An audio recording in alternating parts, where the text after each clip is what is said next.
Anunnaki workers some rest. These events are given in Genesis, but not well explained. The first 7 days of creation are a condensed version of what I have just told you. The first 5 days are when the sun, moon, water, etc. were created. These represent the Sumerian gods in exact order of generation and symbol. As an example, the first generation Sumerian goddess is called Tiamat, or as her other name, the deep water.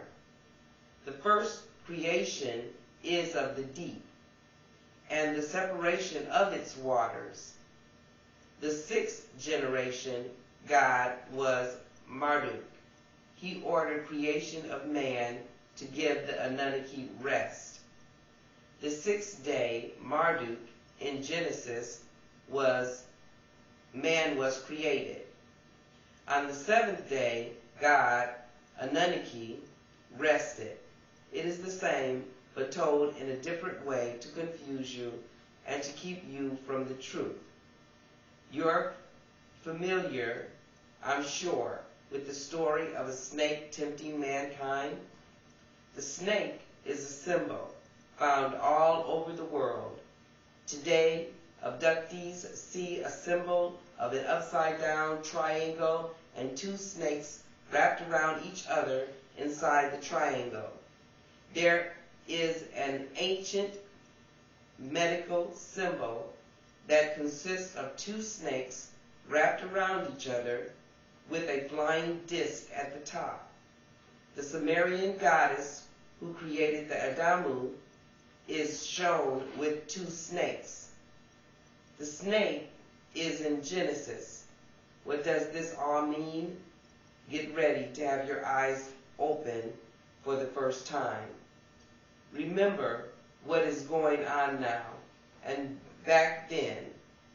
Genetic manipulation. The intertwined snakes are what primitive man saw on the uniforms of the Anunnaki, the same emblem abductees see today. It is the symbol of their genetic core. They are not snakes. It is the double helix of DNA. The genetic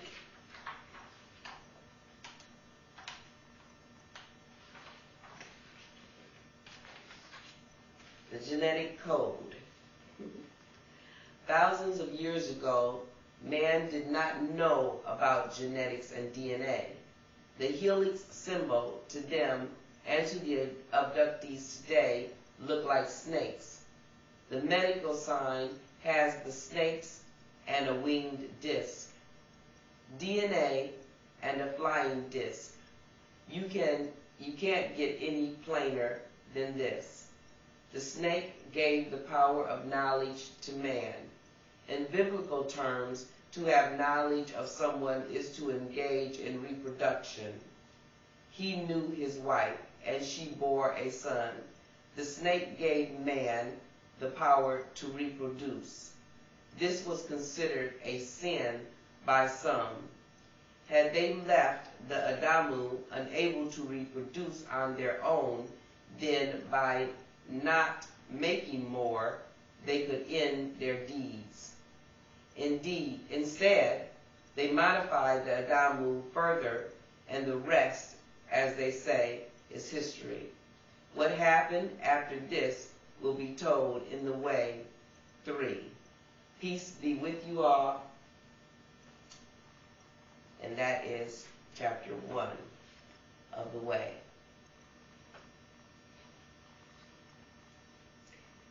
So, chapter 2. Why am I here? I'm sure you've asked yourself that question. Well, I'll continue reading and see if this will give us some type of answer. Why am I here? What is the purpose of life? Is there a God, and does this God care for me? What happens when I die?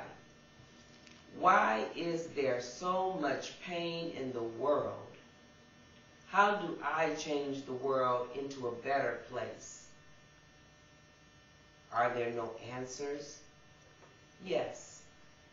There are answers to all these questions and all the others that will ever arise.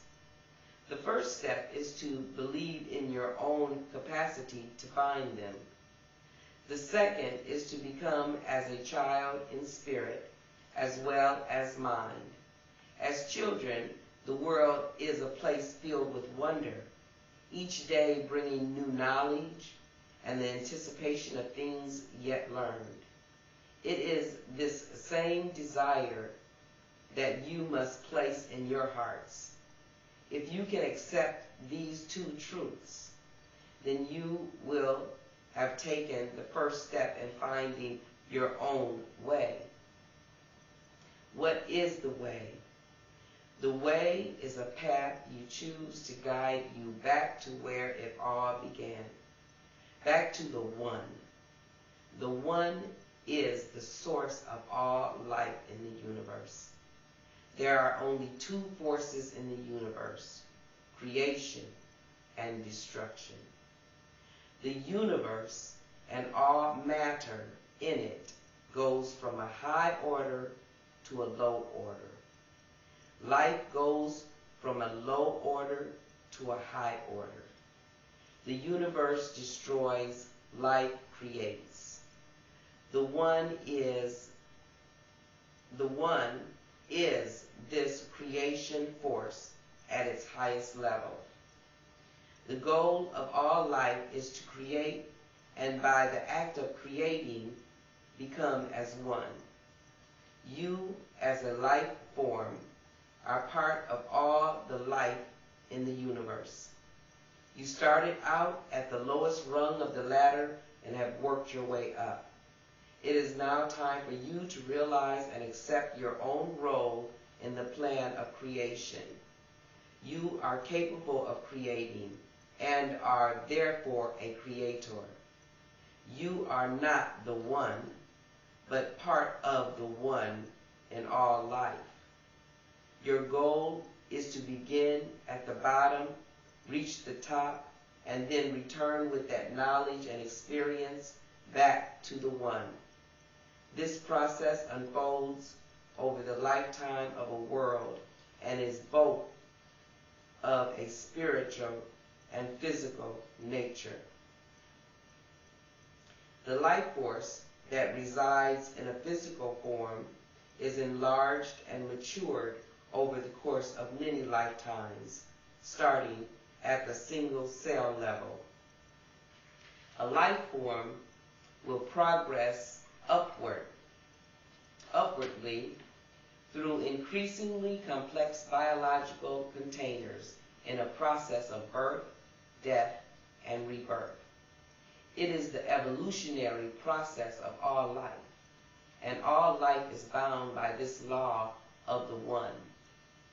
Evolution is the creation of a more complex life form from less complex life forms. You will work your way up the ladder of life until you reach the point that your spiritual enlightenment is so great that there is no physical life form complex enough to contain you. It is at this point that you leave the restrictions of the